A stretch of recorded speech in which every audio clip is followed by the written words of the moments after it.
What is up, everybody? Tyson here with Deer Creek Fit Body Boot Camp. I'm joined today with my wife Brooke and her mom Denise. If you guys have followed us for very long, you know October is a very special month for us. It's Breast Cancer Awareness Month. And Denise had her own journey through and survived breast cancer, and I'm hoping that she'll share her journey with us today. My name is Denise Cope, and I am a 17-year breast cancer survivor. In March of 2001, I went to what I thought was a routine doctor appointment. And it was a new doctor. It's the first time I'd ever seen her, and she discovered a lump under my arm. She sent me to an ultrasound. They discovered 2 other places and then sent me on to a surgeon, and he decided to do a needle biopsy. I went for that. Everything was fine. I got clear, and he said just come back in 3 months and we'll just do a checkup. 3 months I went back. I had another ultrasound, and I was visiting with him and just said the lump that was under my arm is kind of stinging and burning, and he said you have 2 choices. You can sit and watch it for 6 months, or we can take it out. We can do a lumpectomy.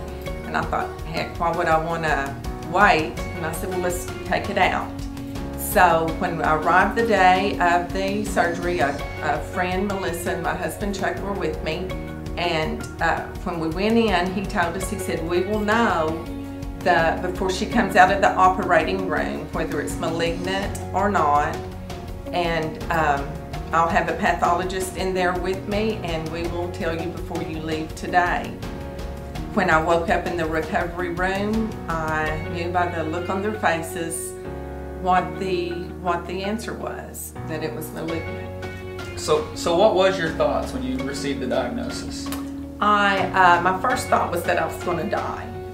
Whenever you hear the word cancer, that's what you think of. My next thought was I'm not ready. I'm not ready to die. It wasn't that I didn't know where I was going when I died. I knew that I was going to heaven, or I am going to heaven, but I wasn't ready. I didn't want to leave my family and my friends. Selfishly, I didn't want them to do without me. So what treatments did you undergo? Well, we met with the surgeon, and once again he gave me several options, and we decided that I would not do the chemotherapy. So I did 30 days of radiation, the last 3 days being what's called a blast, and that's just more intense radiation, and then followed up with 5 years of tamoxifen. In a situation like this, times are tough. It's easy to focus on the negative and the bad things that could possibly come out of this. But ultimately, in stories like this too, there's always positives and blessings. What are some of the blessings that came out of this for you?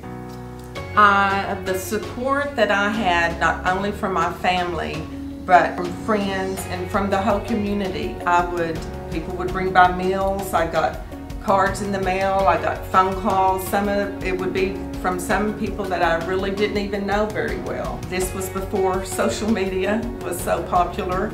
So it was the handwritten card. It was the phone call. There were literally churches that were praying for me. And it was just the whole support of everybody around me. I realized once again in life what was important, so I kind of looked at things a little bit different. I literally remember praying, Lord, please don't ever let me forget this feeling. I did not want to go back to not enjoying the small moments. And sad to say, I have at times. I do stop and take a breath and look at what's happening at the moment, and say a special prayer that I'm so thankful that I'm here to get to see it. And it's really to enjoy the small things, and that life's worth fighting for. So thanks for following. We sincerely hope Denise's story inspires others to keep fighting. No matter your diagnosis or circumstance you face, surround yourself with people that love you, with with people who want to see you succeed, with people who no matter what have your back, because you are loved, you are necessary, you are enough, and you are worth it.